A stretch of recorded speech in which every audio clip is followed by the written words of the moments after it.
भगवान भूत भावन शंकर जी श्री सीताराम जी के चरण कमलों में नित्य अनुराग रखने वाले हनुमान जी महाराज, अहर निष्पूज्यपाद गोस्वामी जी महाराज, आइए इस धर्म सभा में विराजमान समादरणीय भद्र पुरुषों तथा देवियों, आइए भगवान की महती अनुकंपा से हम और आप भगवान की मधुर मधुर कथाओं को कहने सुनने के लिए एकत्रित हो पाए हैं। प्रयोजन आप जानते हैं, वैसे भी अभी पितृपक्ष चल रहा है।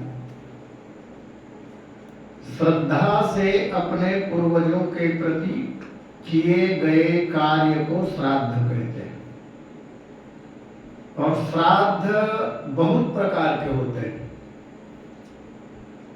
कहीं कहीं पुराणों में 12 प्रकार के श्राद्ध का वर्णन मिलता है, लेकिन इनमें से 4 श्राद्ध प्रमुख हैं। 4 श्राद्ध में पहला श्राद्ध जो है वो कहलाता है नांदीमुख श्राद्ध या नंदीमुख श्राद्ध। नांदीमुख श्राद्ध जो होता है वो वृद्धि कारक है, उन्नति के लिए। हर प्राणी को, विशेषकर मनुष्य को, हर क्षेत्र में उन्नति चाहिए। वंश की वृद्धि हो, यह परिवार की उन्नति है। आदर्श संतान परिवार में उत्पन्न हो, बेटियां आदर्श हो, तो प्रगति चाहिए। सफल जिंदगी जीने के लिए धन धान्य चाहिए, और धन धान्य अपरिमित मात्रा में हो भी जाए तो उसका सदुपयोग करने के लिए ज्ञान चाहिए। इतना सब कुछ होने के बाद और भी बहुत सी चीजें चाहिए, लेकिन अंत में एक चीज सबको चाहिए। संसार में हम अपने आसपास समाज में देखते हैं, कुछ ऐसे लोग होते हैं जिनके पास स्वास्थ्य तो बढ़िया है, तबीयत तो ठीक रहती है, भगवान की कृपा से संपन्नता भी है, 2-4 कल कारखाने हैं, उद्योग धंधे हैं, पैसे इतने आ रहे हैं कि रोज गिन नहीं पाते। ऐसे लोग भी हैं हमारे आसपास। रात भर जाग जाग के नोट की गिनती करते हैं, लेकिन गिन नहीं पाते। इतना सब कुछ होने के बाद एक चीज अंत में सबको चाहिए। वह विद्वानों को भी चाहिए, ज्ञानियों को भी चाहिए, मूर्खों को भी चाहिए, रोगियों को भी चाहिए, स्वस्थ आदमी को भी चाहिए। और वह जो चीज है उसको कहते हैं सम्मान। मान सम्मान सबको चाहिए। 2 लोग नमस्ते करने वाले, राम राम कहने वाले जरूर होने चाहिए। अपार संपदा तो है, लेकिन कोई राम राम कहने वाला अगर नहीं है तो जीवन धन्य नहीं हो सकता।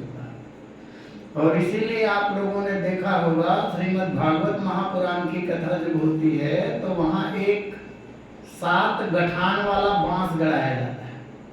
ये परंपरा में है, लेकिन विचार किया जाएगा।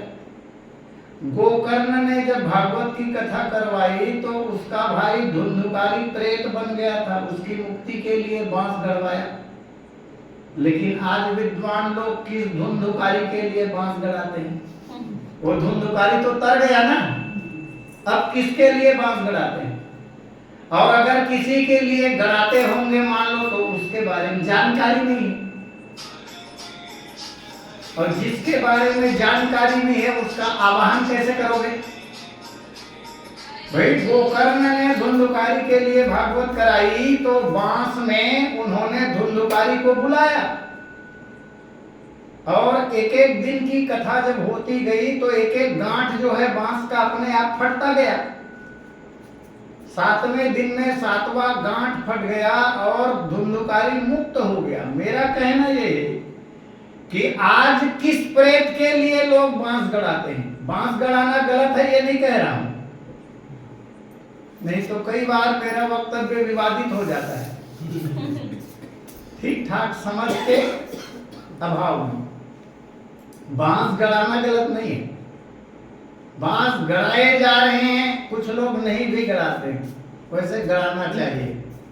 लेकिन अगर गड़ा रहे हैं तो किसके लिए गड़ा रहे हैं, यह बात समझ में भी आती है कि अगर बरसी भागवत करवा रहे हैं तो जो देह त्याग करके हमारे पूर्वज लोग गए हैं, माता पिता दादा दादी कोई भी, उसके निमित्त करा रहे हैं, तो वह प्रेत बनकर बैठकर सुनेगा, ये बात समझ में आती है। लेकिन सामान्य तौर पर अगर भागवत करवा रहे हैं तो किस प्रेत के लिए करवा रहे हैं,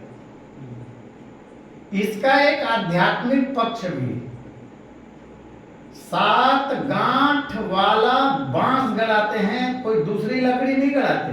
दूसरी लकड़ी भी तो 7 गांठ वाली हो सकती है। हाँ, अंतर इतना है कि वो छोटी हो सकती है, बड़ी हो सकती है। 7 गठान वाले भोड़ लग घरो गड़िया सकते लेकिन उसको नहीं गड़ाते, बांस ही गड़ाते हैं।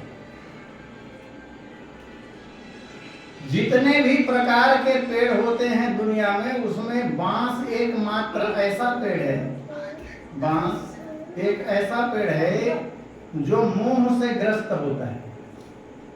बांस का पेड़ हो, उसमें से एक बांस को काट के आप खींच नहीं सकते, उनकी शाखाएं इतनी गुथी हुई होती है, वो जकड़ के रखता है, पकड़ के रखता है अपने परिवार को। इसका मतलब ये हुआ कि वो मोह में फंसा हुआ है।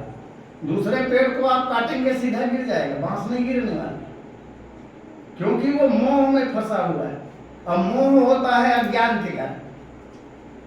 जब तक अज्ञान नहीं होगा तब तक मोह नहीं हो सकता। अज्ञान को ही मोह कहते हैं। अब अज्ञान का मतलब होता है ज्ञान का नहीं होना। अज्ञान माने नहीं, ज्ञान के अभाव को ही अज्ञान कहते हैं, जिसको दूसरे रूप में मोह कहा जाता है। तो मोह से ग्रस्त जो बांस है वो अज्ञान का प्रतीक है, और इसी तरह जो प्रेत बन के घूम रहा है वह भी अज्ञानी ही है। अगर ज्ञान होता तो मुक्त हो गया होता। तो जैसा वह प्राणी है उसके लिए उसी तरह की वस्तु गढ़ाई जाती है। अब देखें उसमें 7 गठान क्यों होते हैं, एक गठान है क्या, धुंधुकारी के लिए गढ़ाया गया, वो तो मुक्ति के निमित्त था, आज उसकी क्या जरूरत, लेकिन है जरूरत। गठान जो होती है वो सबसे नीचे नीचे से ही फूटती है गांठें। और आजकल एक नई परंपरा चल पड़ी है, सफेद कपड़े में 7 नारियल हर गठान में बांध देते हैं। पहले ऐसा नहीं होता था और उसकी जरूरत भी नहीं है। लगा ले भी अलग बात है, उसकी जरूरत नहीं। लगाए तो ठीक है, मंगल फल है, लगा लीजिए। नीचे से गांठ फटती, नीचे की जो गांठ होती है वो काम की गांठ है। काम, क्रोध, मद, लोभ, फिर अहंकार, मत्सर और सबसे ऊपर में मान। ये 7 गांठ का आध्यात्मिक मतलब यही। आदमी काम को जीत सकता है, पहली गांठ फटी। काम के विजेता, काम वासना से दूर रहने वाले बहुत से लोग मिल जाएंगे आप, साधु संत ब्रह्मचारी लोग। काम को जीत लिया उन्होंने, लेकिन काम को जीत लेने से ही काम बनने वाला नहीं है, क्रोध को भी जीतना है। रामायण में भगवान परशुराम ने काम को जीता, क्रोध को कहां जीता? क्रोध पर विजय प्राप्त नहीं कर सके वो, बल्कि क्रोध के अवतार ही थे। तो काम, क्रोध, फिर अहंकार, फिर लोभ, मत्सर, अहंकार, मत्सर। मत्सर की जो बीमारी है वो आजकल सबसे ज्यादा फैली। बाकी सबको आप जानते हैं। 6 हमारे बड़े दुश्मन है, यही बांस के 6 गांठ है। इन 6 चीजों को जीत लेने के बाद भी, वैसे सामान्य नहीं है जीतना, बिना भगवान की कृपा के कोई जीत ही नहीं सकता। भगवान नरसिंह नहीं जीत पाए, भगवान परशुराम नहीं जीत पाए, भगवान शंकर नहीं जीत पाए, भगवान ब्रह्मा नहीं जीत पाए, तो मनुष्य कैसे जीतेगा? मत्सर पर मैं बात कर रहा था, ये छठवां बड़ा दुश्मन है। मत्सर का अर्थ होता है ईर्षा, जलन, और जलन की जो भावना है यही आज संसार में सबसे ज्यादा है। देख लीजिए आप, जलन का ये अर्थ एक ही अर्थ नहीं है कि ये आदमी उसके साथ जल रहा है, उसकी टिप्पणी करता है, निंदा करता है, चारी करता है, उसकी यही जलन नहीं है। उसके घर में बड़ी वाली टीवी है तो हमारे घर में भी बड़ी टीवी होनी चाहिए। छोटी टीवी से भी तो देखा जा सकता है, लेकिन नहीं, छोटी टीवी है कोने में फेंक दिए। पड़ोसी के घर बड़ी टीवी है तो अपने घर भी एन केन प्रकार बड़ी टीवी चाहिए। अच्छा, उसका बच्चा कॉन्वेंट में अंग्रेजी माध्यम स्कूल में पढ़ता है तो हमारा भी पढ़ेगा, हम भी पढ़ाएंगे। अरे तो वो पढ़ाई तभी पढ़ा देते हैं, वो नहीं पढ़ाई नहीं पढ़ा दे।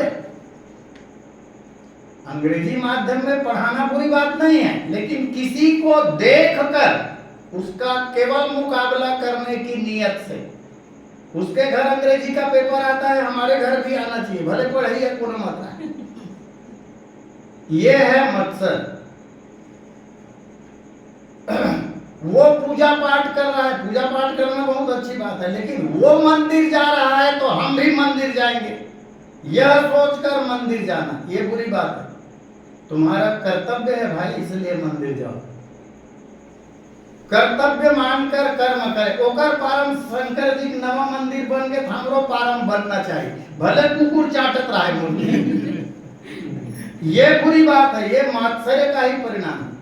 4 कदम चलकर आप तालाब नहीं जा सकते, वहां नहीं है शंकर भगवान, क्या मंदिरों की कमी है क्या?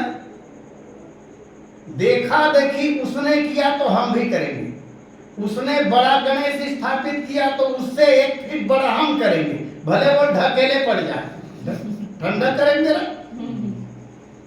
गंदा से गंदा आदमी, मूर्ख से मूर्ख आदमी भी जब मरता है तो उसका अंतिम संस्कार सम्मान के साथ किया जाता है। अभी हम देख रहे थे वीडियो में 2-4 दिन पहले, बहुत बोला हूं इस पर, लगातार बोल रहा हूं, गणेश जी की बड़ी प्रतिमा, दुर्गा माता की बड़ी प्रतिमा ढकेल रहे हैं लोग। पुण्य होने वाला कुछ नहीं है, पाप भयंकर लगेगा इससे।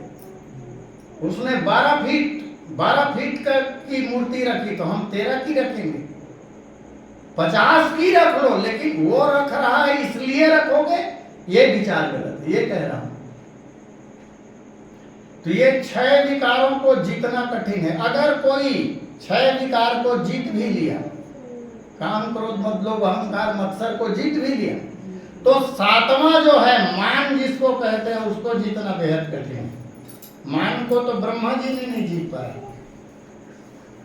मान को जीतने का लक्षण क्या? किसी का अपमान कर दो, भारी से भारी अपमान कर दो, उसके बाद भी उसको गुस्सा ना आए, ये है मान को जीतना।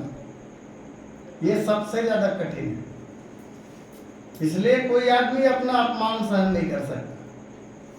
वो तो भगवान की कृपा से, भगवान का जो भक्त होगा वही मान पर विजय प्राप्त करेगा, और यही 7वां गांठ है ऊपर का।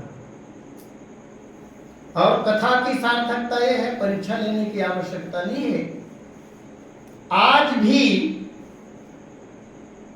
विधि निषेध का पालन करते हुए जब भागवत की कथा, सब लोग नहीं, हजारों में एक भागवत की कथा जब करते हैं तो अपने आप गांठें फटती। कदाचित बांस की गांठ अगर ना भी फटे तो नारियल तो चटक ही जाता है, लेकिन यहां भी बखेड़ा हो गया। रात को वहां सोने वाले लोग रहते हैं, सेटिंग रहती है, चमका देना यार।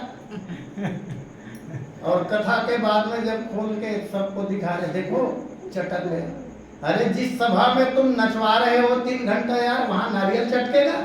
फालतू बात करते हो, नहीं, हो ही नहीं सकता। वो चटकाया हुआ, चटक ही नहीं सकता, क्योंकि मंच की मर्यादा का तुमको खुद ध्यान नहीं है।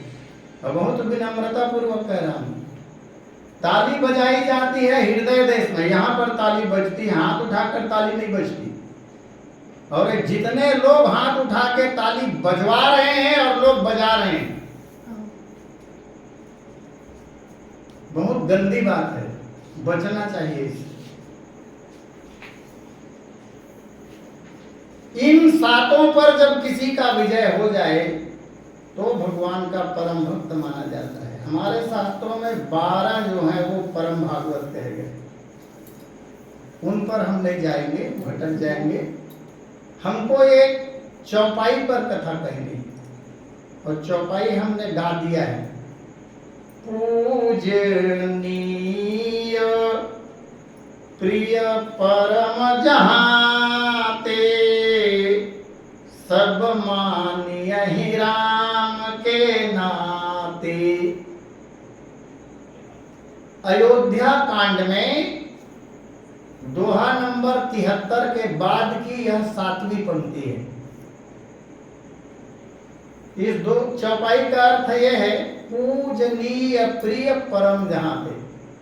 संसार में हमारे जितने पूजनीय लोग हैं, पूजनीय जो अपने से बड़े होते हैं उनको पूजनीय कहते हैं, अपने से बड़े को पूजनीय कहते हैं और अपने से छोटे को प्रिय कहते हैं। तो संसार में जितने भी पूजनीय हैं या पूजनीय हुए हैं, या संसार में स्नेह भाजन जितने लोग हुए हैं, हमारे प्रेमी जितने लोग हुए हैं, प्रिय जितने लोग हुए हैं, वो सब राम के नाते से ही हुए हैं। यह बात, ये तो चौपाई का अर्थ हुआ। संसार में पूजनीय और प्रिय राम के संबंध से ही मानना चाहिए।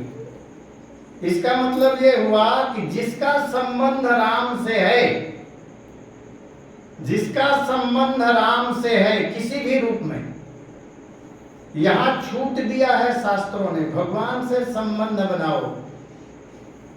चाहो तो भगवान को माता मानो, भगवान को पिता मानो, भगवान को गुरु मानो।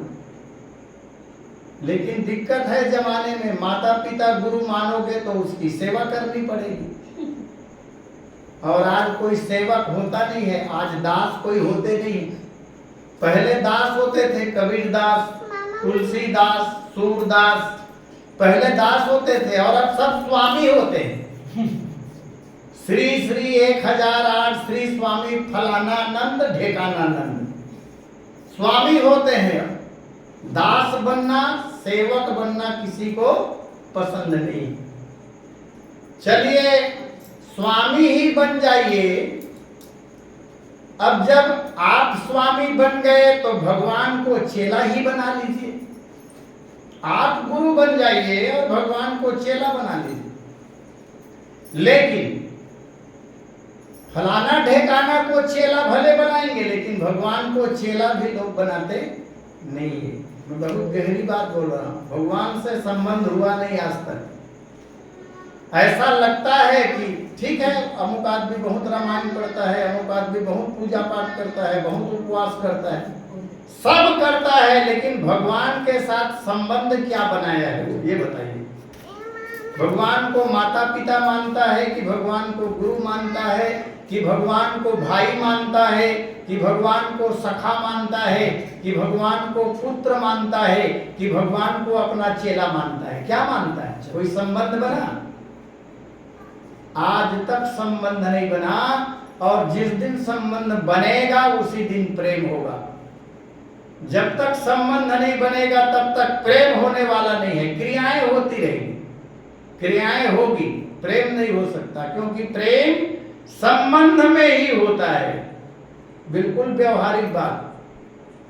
गांव में इतने लोग हैं, इतने लोग हैं, इतने लोगों में मान लीजिए मेरा बेटा, मेरे बेटे का नाक गर्मी के कारण फूट गया, थोड़ा खून आ गया, तो देखकर बाप बेहोश हो जाता है, ठीक है। पड़ोसी के बेटे की नाक फटी, अरे गड़बड़ हो गया, थोड़ा थोड़ा दवाई उवाई कर देगा आदमी, लेकिन बेहोश नहीं होगा, क्योंकि उसके साथ संबंध हमारा कमजोर है। और दूसरे गांव का आदमी या अन्य किसी जगह का आदमी एक्सीडेंट में खत्म भी हो गया तो अरे खत्म हो गया, नजरअंदाज करके आदमी चल देगा, कोई प्रतिक्रिया नहीं होगी। क्यों नहीं होगी? क्यों नहीं होती? इसलिए नहीं होती क्योंकि उसके साथ हमारा संबंध नहीं है। बेटे के साथ ज्यादा संबंध है इसलिए ज्यादा असर पड़ेगा। पड़ोसी के बेटे के साथ कम संबंध है इसलिए कम असर पड़ेगा। और जिसके साथ संबंध है ही नहीं, उसके कई टुकड़े हो जाए तो भी कोई असर होने वाला नहीं। हाँ, लोगों को दिखाने के लिए गलत हुआ, अच्छा नहीं हुआ, ये कह देना अलग बात है। अच्छा नहीं हुआ कह तो रहे हो, मदद क्या कर पा रहे हो ये बताओ ना। ले जा रहे हो क्या हॉस्पिटल? डर है पुलिस वाला मुझे ही पकड़ेगा, परेशान करेगा, नजरअंदाज करके चल देगा। हम ये कह रहे हैं कि जब तक भगवान के साथ संबंध नहीं होगा तब तक भगवान से प्रेम हो ही नहीं सकता। एक दृष्टांत सुने। एक गांव में एक आदमी था, बड़ा मालदार आदमी, खूब बड़ा सेठ। दो ही लोग थे, एक छोटा बेटा था 5 साल का उसका। दो ही लोग परिवार में, अपार संपदा। गांव के पास दूसरे गांव में मेला लगा, बहुत भीड़ भाड़ है मेले में। अपने बेटे को, पुराने जमाने की बात, अपने बेटे को कंधे में बिठा के मेला घुमाने ले गए। तो मेला में बहुत भीड़ होने के कारण बच्चा खो गया। बहुत खोजा रो रो के, लेकिन बच्चा मिला नहीं। हताश होकर सेठ वापस आए। वह बच्चा मिल गया किसी धर्मात्मा आदमी को, किसी सज्जन आदमी को वो बच्चा मिल गया। उस बच्चे को लेकर वो आदमी चला गया, बहुत बढ़िया अपने बेटे जैसा पालन पोषण किया, पढ़ाया लिखाया, खूब पढ़ लिख लिया वो बच्चा। उस बच्चे को बताया गया कि तुम्हारा पिता मैं नहीं, तुम्हारा गांव अमुक है, तुम्हारे ठीक है ना, पता चल गया था बाद में। तो लौटाया भी नहीं उसने, कर्तव्य समझकर पालन पोषण किया। एक दिन वो बड़ा अफसर बन गया, बहुत ईमानदार आदमी था, बहुत ईमानदारी से काम करता था और अपने ऑफिस के काम से हमेशा बाहर रहता था। और जब बाहर जाता था वो तो किसी 5 स्टार होटल में नहीं रुकता था, धर्मशाला में रुकता था सादगी के साथ। एक दिन किसी शहर में गया हुआ था, एक धर्मशाला के एक कोने में बैठा हुआ था। वो रात में भी काम करता था, फाइलें लेकर चलता था। मोमबत्ती जला के कोने में बैठकर काम कर रहा है। इधर उसका बाप जो सेठ था वो पुत्र के वियोग में पागल हो गया, घर बार छोड़ के निकल गया। घूमते घामते वह भी उसी धर्मशाला में पहुंच गया। दोनों एक दूसरे को नहीं जानते हैं। और वो तो ठहरा पागल, बड़बड़ाने लगा। जब बड़बड़ाने लगा तो उसका काम जो है वो काम में बाधा आने लगी। उसने 2-4 बार कहा कि आप चुप रहिए, दूसरे जगह चले जाइए, वो नहीं माना। धर्मशाला के कर्मचारियों को बुलाया और कहा कि इसको हटाओ यहां से, ये बाधा कर रहा है, हटाओ यहां से। लेकिन हटाया नहीं गया। कर्मचारियों ने कहा कि पागल है बेचारा, रात में कहां जाएगा। धीरे धीरे वो पागल आदमी उस आदमी के पास में पहुंचा, और पास में जब पहुंचा तो उस पागल आदमी ने पूछ लिया, तुम कहाँ के रहने वाले हो, क्या नाम है तुम्हारा? उसने अपना नाम बताया, अधिकारी ने अपना नाम बताया। इसको याद आ गया कि मेरे बेटे का भी यही नाम था, मेरे बेटे का भी यही नाम था। माता पिता लोग बच्चे की निशानी जानते हैं। हर आदमी के शरीर में कोई ना कोई निशान होता है। माँ बाप जानते हैं अपने बच्चों की निशानी। कुछ निशान रहा होगा हाथ में, देख लिया, समझ गया मेरे लड़के का नाम भी यही था, इसके भी हाथ में उसी तरह के जो चिन्ह इसके हाथ में है वही चिन्ह उसके हाथ में है। थोड़ी उत्सुकता बढ़ी जानने के लिए, पूछ लिया तुम्हारे पिता का क्या नाम?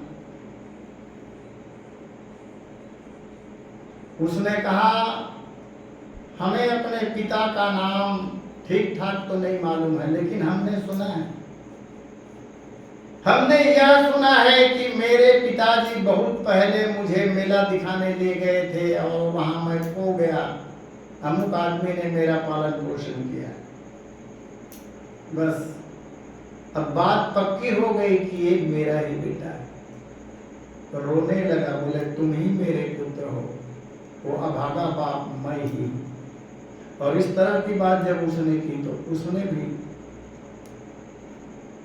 स्वीकार किया, बहुत प्रेम के साथ रखा, रात गुजारी, सवेरे अपने पिता को लेकर अपने घर में आया और फिर नहलाया धुलाया, दाढ़ी बनवाई, अच्छे कपड़े पहनाए। कथा खत्म हो जाती है। पहले जिस आदमी को उस कमरे से निकालने के लिए दबाव बना रहे थे, उसी का अब बहुत आत्मीयता के साथ पालन कर रहा है, सेवा कर रहा है। क्यों? संबंध के कारण ना। संबंध का पता चल गया कि हम लोग और कोई नहीं, पिता पुत्र हैं। अगर संबंध का पता नहीं चलता तो क्या वह अपने बाप का पालन पोषण करता? इससे सिद्ध होता है कि जब तक किसी भी प्रकार का संबंध नहीं होगा भगवान से, सब क्रियाएं होगी, पूजा पाठ सब होगा, लेकिन भगवान के साथ प्रेम नहीं। इसलिए पूजनीय प्रिय परम जहां ते सब मानिए राम के नाते। राम के संबंध से ही नाता मानना चाहिए। गोस्वामी जी ने बहुत सुंदर कहा है, जाके प्रिय न राम वैदेही। जो लोग राम और वैदेही सीता जी से प्रेम नहीं करते, जो लोग चाहे वो कोई भी हो, तजिए ताहि कोटि बैरी सम यद्यपि परम स्नेही, जाके प्रिय न राम वैदेही। ऐसा आदमी जो भगवान से प्रेम नहीं करता, उसके साथ संबंध चाहे माँ हो, बाप हो, पति हो, पत्नी हो, जो राम का द्रोही है उसके साथ किसी भी प्रकार का संबंध नहीं रखना चाहिए। पर राम के विरोधी से संबंध किसी ने तोड़ा, बहुत प्रमाण है। तज्यो पिता प्रहलाद विभीषण बंधु भरत महतारी। तज्यो पिता प्रहलाद, राम का विरोधी होने के कारण प्रहलाद ने पिता का त्याग कर दिया, हिरण्यकश्यप का त्याग कर दिया। तजो पिता प्रहलाद, विभीषण बंधु, विभीषण ने अपने बड़े भाई रावण को त्याग दिया क्योंकि वो राम का विरोधी था रावण। तजो पिता प्रहलाद विभीषण बंधु भरत महतारी। भरत महतारी, भरत ने अपनी माता का त्याग कर दिया, कैकेयी का। कैकेयी ने जब राम का वनवास मांगा तो उस दिन से लेकर अंत तक, जब तक कैकेयी रही, भरत ने कभी कैकेयी को मां कहा ही नहीं। तजो पिता प्रहलाद विभीषण बंधु भरत महतारी, बलि गुरु तजो। दैत्यराज बलि ने अपने गुरु शुक्राचार्य को त्याग दिया। बलि गुरु तजो कंत ब्रज बनितनि। वृंदावन में गोपियों ने अपने पतियों का त्याग कर दिया। कृष्ण की बांसुरी जब बजी तो जिस अवस्था में थी उसी अवस्था में काम धाम छोड़कर भाग चली। कथा तो यहां तक आती है कि एक गोप ने अपनी पत्नी को रोकने के लिए दरवाजा बंद कर दिया, बाहर से ताले लगा दिए। अब ताला लगा दिया, कुछ देर के बाद में देखा तो क्या देखा, केवल खाली शरीर पड़ा हुआ है, प्राण नहीं है। प्राण चले गए कृष्ण के पास।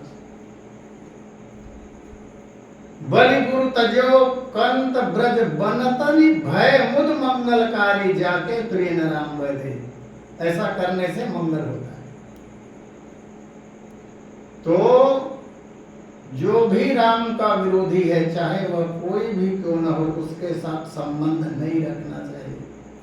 और यह बात और कोई नहीं, माता सुमित्रा लक्ष्मण से कह रही है, पूजनीय प्रिय परम जहां ते सब मानिए ही राम के नाते। ये माता सुमित्रा ने लक्ष्मण से कहा है। कब कहा? राम जी का वनवास हो गया, राम जी वन जाने के लिए तैयार हो रहे थे। सीता जी को पता चला, सीता दौड़ कर आई,